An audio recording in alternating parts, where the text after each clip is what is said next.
big hello to all our viewers out there. Welcome back to Everything Boarding School. For first-time viewers, Everything Boarding School is a community outreach effort to bring the good news of boarding education to all parts of Asia. I'm your host, Daniel Cito. I'm an education consultant and founder and head of Sesameed Education. We are conducting our interview from Singapore, and the topic today is how American boarding education developed and equipped me. We're so delighted to have with us Ms. Christina Chen, a boarding school alum and a former student of mine. Hello, Christina. Thank you for being with us today. Thank you for having me, Daniel. It's nice to be here. Thank you, Christina. We're so glad to have you here. Now, would you like, as a start, to share some of your backgrounds, like your cultural background, education background, with the viewers here, and maybe just to perhaps provide a brief panoramic view from your childhood all the way to now? Yeah, so I'm from Fremont, California, and Shanghai, China. I'm an American citizen, but I did spend most of my childhood in Shanghai before I went to American boarding school, before I went to Groton, which we will talk about in this interview.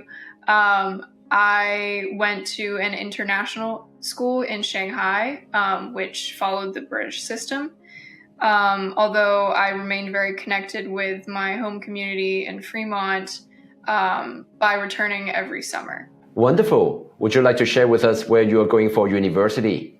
Yes, so I attended Groton from 9th through 12th grade. And next year I will be going to Harvard College to study, or Harvard University to study econ and history. Wonderful. Congratulations. Now, you came from an international school background, and I think in Asia, many parents would also be, having their children studying at international school as well. And would like to learn about, what about boarding education attracted you back then? I went to an international school in Shanghai, as I said, since I was 5 years old. So from when I was 5 all the way through attending boarding school. And that was a great opportunity, and it was a very special environment, and there are a lot of advantages for being in an international school environment. And I learned so much and had developed a very unique multicultural perspective that has stayed with me and has influenced a lot of the decisions that I've made throughout my whole life. However, what I did notice was that in an international school community, in China especially, there was a lot of change happening constantly. My friend groups were changing from year to year, and teachers were often moving from country to country.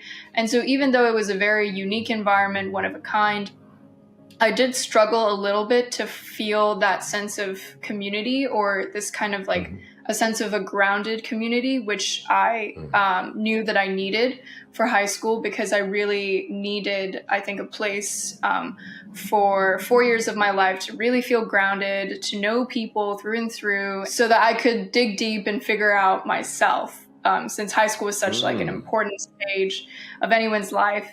And so that's kind of one of the main reasons why I decided to pursue a boarding school education. That was a very mature thought of yours. I mean, you were in middle school back then. You were trying to figure out to learn more about yourself. That's a good one. Now, you mentioned you went to a British international school, or international school following a British curriculum. Why then were you interested in going to America for boarding? I mean, you could have gone to, there are many great British boarding schools too. What were your interests towards America? Right. There were a couple factors. One thing with British boarding schools is they tend to start a little bit earlier. So most people who matriculate to a UK boarding school, they would go when they're rising, I believe, sixth grader, which I didn't really think that I was ready for. I'm an only child and I'm very close with my family. And so I think I wasn't really prepared to be away from home at that age. And there's also a couple of differences between the UK high school education system and the US high school or the American high school education system. I know that when I was applying for US boarding schools, at the same time, I was starting to eliminate a couple of the courses that I was taking at my international school because I was starting to enter the IGCSE process. And I think in a sense, I found the UK high school system to be a little bit more restrictive. Because students tended to figure out their track, like they were expected to figure out their track gradually through IGCSEs and IBs. And again, like at that age, I didn't think that I was ready to choose which track I wanted to do. That seemed like a very pivotal decision to make that I didn't feel ready to make. And so I really appreciate the freedom and kind of like the wiggle room that the US high school system provides, because when I went to boarding school, I was able to take a whole variety of subjects and eventually kind of settle on the few subjects that I'm interested in going into college. Good. Let's go straight into your boarding school, Groton, right? How would you describe life at Groton was like for you? Groton was definitely a transition. It was a lot to take in at first. Again, it was like it wasn't my first time being away from home because I would do a lot of like sleepaway camps over the summer. And so I was used to being away from home for like a couple weeks, staying in a dorm. But this was totally different because once I got to Groton, I immediately noticed that my peers were very, very mature. They were very sure of themselves. And teachers kind of had the expectation that we would be able to reach out for resources, to be able to communicate with them. And I think that was a lot to process because there's a lot.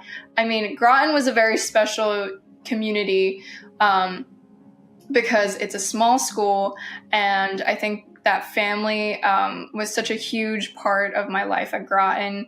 You're immediately sorted into a dorm where you have a roommate guaranteed the first year, and you have a dorm head, and you have an advisor, a faculty advisor, and you also have a peer advisor who is a senior who knows the school very well and can kind of like help guide you through their own experience. So I was very lucky that at Groton I felt welcomed right away, but it was definitely a transition. Groton has a very special Episcopalian tradition. And so for 4 days, I would say like the most consistent thing throughout my entire Groton experience was waking up 4 days a week and going to chapel at 8 o'clock in the morning. Which is not a religious experience per se. Like there is a prayer at the beginning. Every morning we get to hear a chapel talk delivered by a member of the community, be it an alumni, be it a teacher, and most importantly, be it like a senior student. And so that's, I mean, if I were to describe like a day at Groton, perhaps one of the most defining things is the chapel in the morning. It was a growth process, but I definitely found like a home and a family with the people at my school. Would you, if you were to, say one thing, I mean, what was the most memorable part of your boarding school years? And would you elaborate on, from your experience at Groton, some of those joys and pains that you went through, like, there's laughter and but at the same time also tears that you had, at Groton, and how did you grow and mature during your time there? I mean, this is something that was kind of universal for all high school students who went while I did, but COVID was something that greatly interrupted my high school experience. And it was also a great moment of growth, I think, for me and also for my grade at Groton.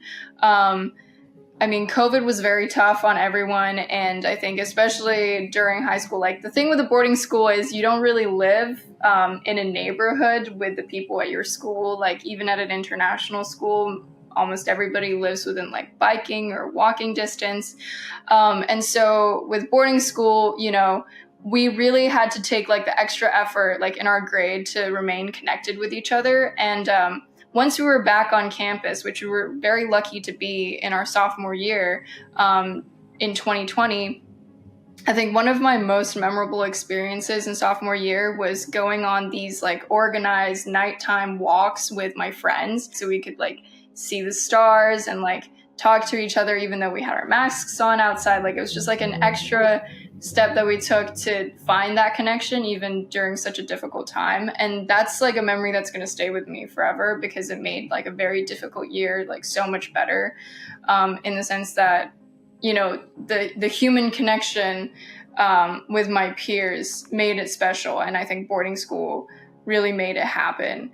I mean, I really appreciate the peers that I was able to meet at Groton. Like just a couple months out, like I've already, you know, started to miss some of my friends, and it's starting to hit me as I'm like about to go to college that I'm not going to see them as often. I'm not going to see them every morning in the dining hall. I'm not going to see them, you know, sitting in the chapel. And those are faces that I'm definitely going to miss, but also, you know, knowing that we bonded through the experience, especially of COVID, like these are, you know, connections that I'm never going to forget. And I think with everyone at Groton, you know, definitely everyone in my grade is a friendly face, and I'm never afraid to reach out and, you know, reconnect with the people who I met there. That's so sweet. And, you know, when we look back at our school days, you know, we seldom remember, you know, what math class we took or how we did, you know, in our science lab. And but we remember very vividly how we and our friends, you know, how we spent our good times together. You know, good times and, you know, and sad times. You know, there's this bonding among peers that are so special at boarding schools. That is very precious. Absolutely. Now, how would you say your boarding school experience shaped you to be what you are today? So, you know, kind of reflecting back on the entire 4-year experience.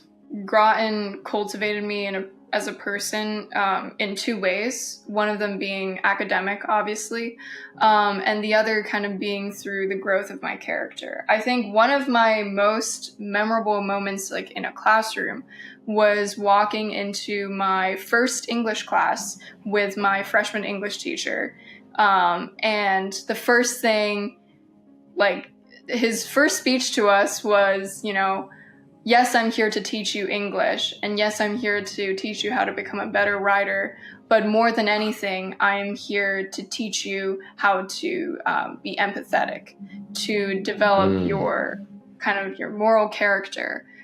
And that was something that struck me because I don't think I've ever been taught in that way. And I think in a boarding school environment, like any teacher in a boarding school, when they choose to teach there, they're really committing to the process of cultivating you as a person, both inside and outside the classroom. Because in a boarding school, the teachers are really a part of your family. Like you'll have a faculty advisor where you'll go to their home for dinners, and they'll basically kind of like coddle you like their grandchildren or their children, and, you know, like bake you brownies and stuff.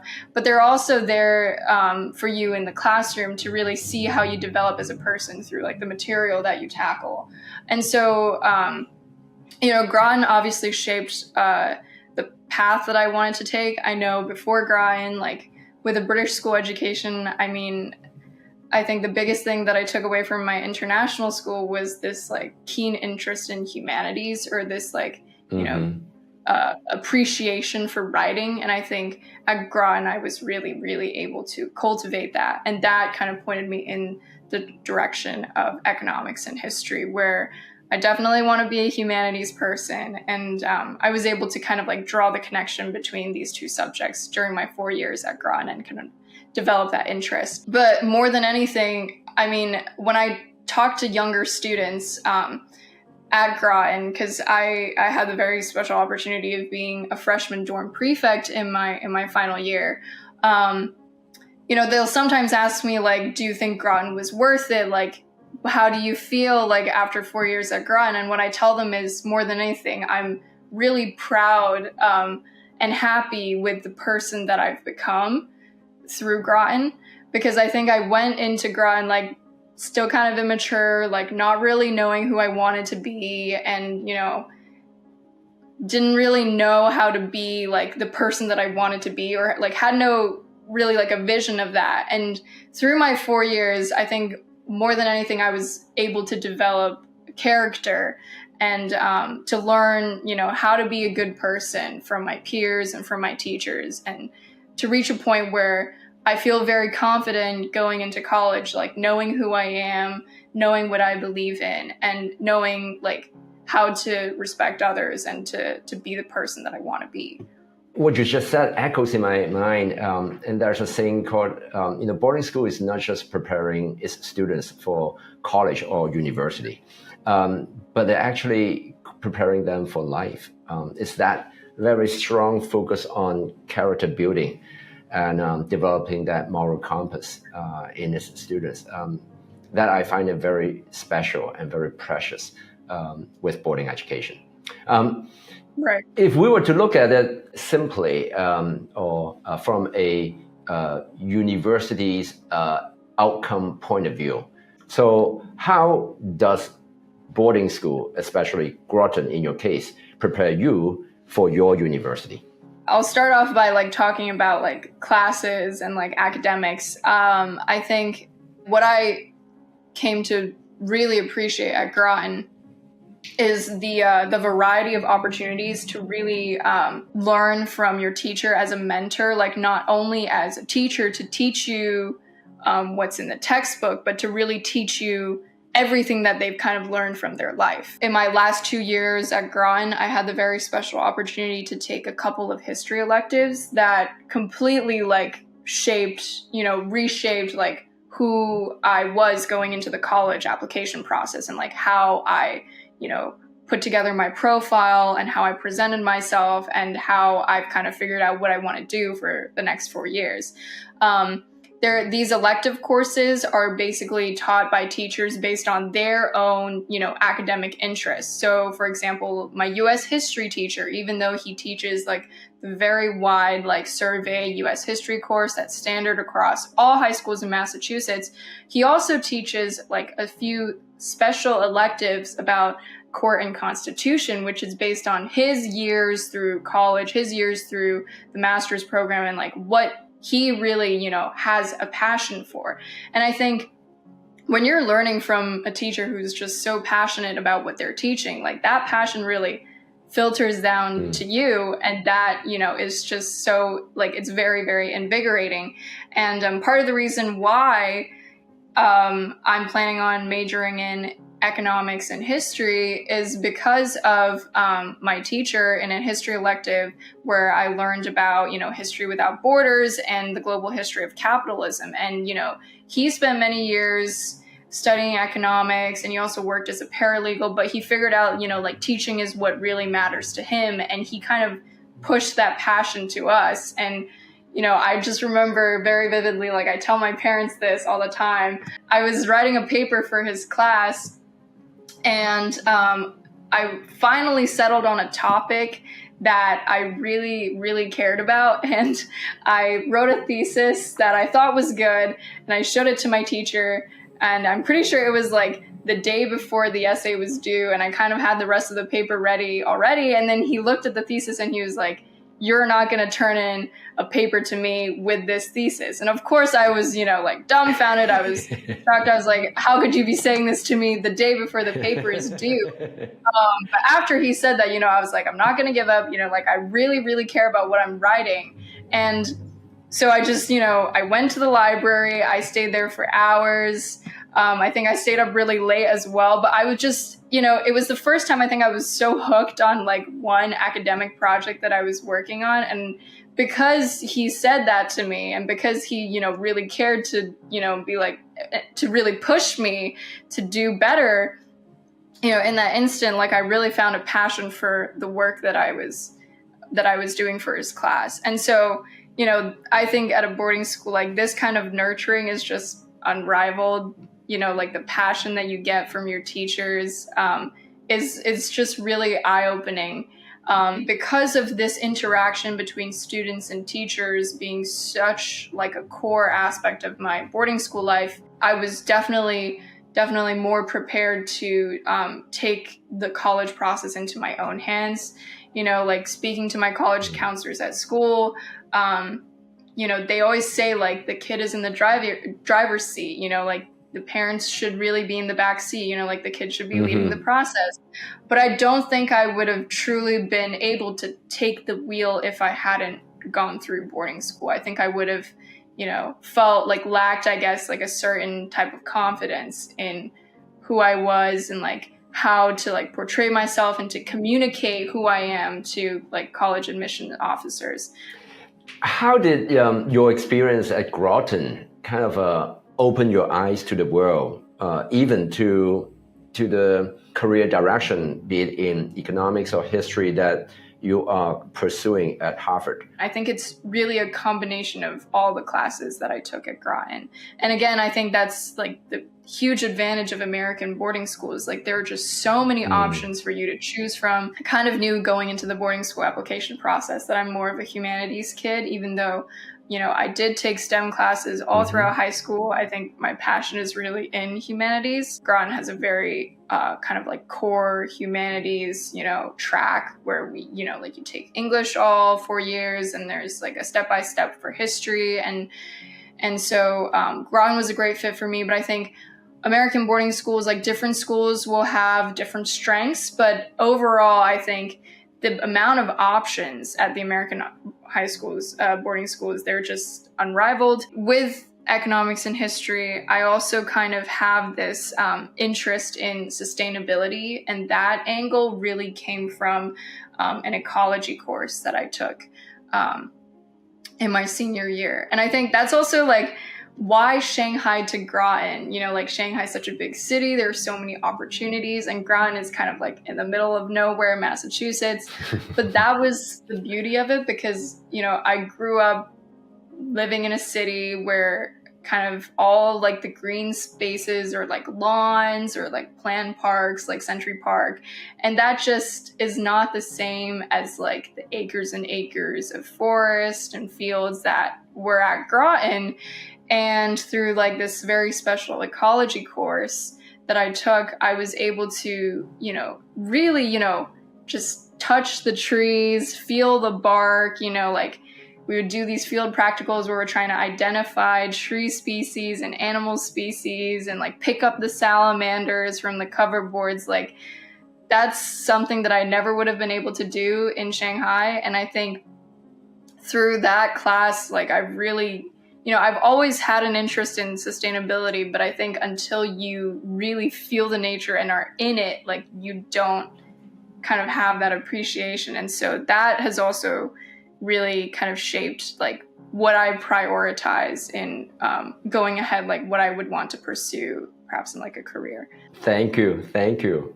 I would invite Christina to kind of step back for a minute and maybe imagine like a what if scenario. What if you never left Shanghai? What if, let's say, you continue to study at the British International School that you were studying at? You didn't come to Groton. What type of life track would you likely be having now? I probably would have pursued something in the humanities anyway, probably something in the social sciences. But I just don't think that I would have been so confident about my choice. I don't think I would have been so confident in myself. And I also don't think I would have had such lifelong, I think, friends as I have developed through boarding school. Some of like the most important lessons on like maturity and taking responsibility for myself, I learned from my roommate who is all the way from Uganda. And so she, was very far away from home for all 4 years of boarding school, and she was such a great role model to me. And I don't think I would have found a role model like that in an international school environment, just because we would have been closer to home and we wouldn't have had to push ourselves to develop in that way in high school. Thank you. Thank you. Now, as we're closing in to the end of our show, I'll ask one last question.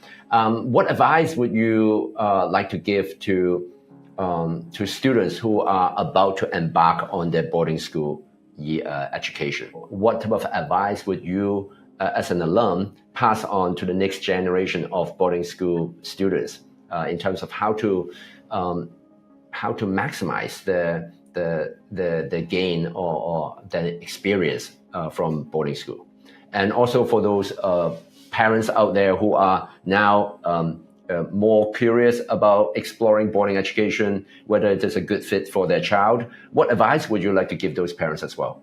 Especially for students who, similar to me, went to an international school, a big piece of advice I would give is to embrace your strength as an international student. That's a very unique background to have. You've definitely collected so many different experiences and interactions with your peers. That multicultural perspective is going to carry you very far, and it's going to help you a lot in boarding school, because you'll find that a lot of your peers, if you're going to a boarding school in America, many of them probably haven't been out of the country as much as you have, or interacted with students from as different backgrounds as you have. And so really embrace your strengths coming from that international background, because you'll find that your peers are very curious to learn more from you about your background and your experiences through middle school.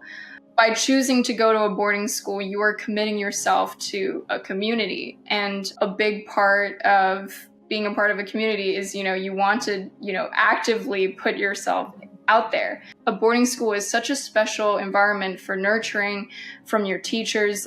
Really, really choose the classes that you care about, because your teachers are going to care so much about the classes that they're going to bring the passion. And when you buy into that, you'll find that there's just so much more beneath the surface of what you're just, covering in the classroom. Once you really engage with the teachers, there's so many life lessons to be learned from your role models. And I think for parents, I guess just trust your kid to know what's best for them. I know it's pretty nerve-wracking, and definitely an adjustment for my parents too, because, young, I'm their only child, they still want to keep tabs on me, but more often than not, you'll find that your kid will figure it out, as I've seen with a couple of the freshmen in my dorm. I just remember at the beginning of the year, I got assigned my little senior advisee. I was kind of guiding her through orientation, and then by the time orientation was done, her sister was oh, do you want me to check on you, text me if you need anything. And she's no, please don't text me. I'll be hanging out with my friends. You just do your own thing. I'll figure it out. So more often than not, they're gonna, want to just be with their peers and figure everything out for themselves. So trust them to, be able to find their way, because everyone has a different way, but they do get there in a boarding school. Thank you, Christina, for sharing with us your experience and insights. They will be a blessing to the families who are considering boarding education for their child. We wish you the very best at Harvard, and would love to stay in close touch and have you back again. Thank you so much, Daniel. Thank you for having me. And to our viewers out there, if you have enjoyed what we shared today and would like to learn more from us, please remember to like, share, and subscribe to stay updated on everything boarding school. Thank you all for watching, and until next time, happy boarding school hunting. Cheers.